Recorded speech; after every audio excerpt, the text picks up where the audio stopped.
In this video, I'm going to show you how to hear yourself on Pro Tools.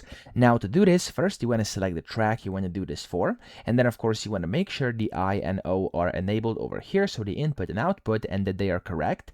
And then you want to go to over here on the left, you want to track record enable, so click on that. And then when you've done this, you can click on this button here, which is input monitoring. So it's like the I button, you want to click on it, and when it turns green, as you can see, it's now enabled, okay? And if you hover over it, it says input monitoring is enabled, okay, which is amazing.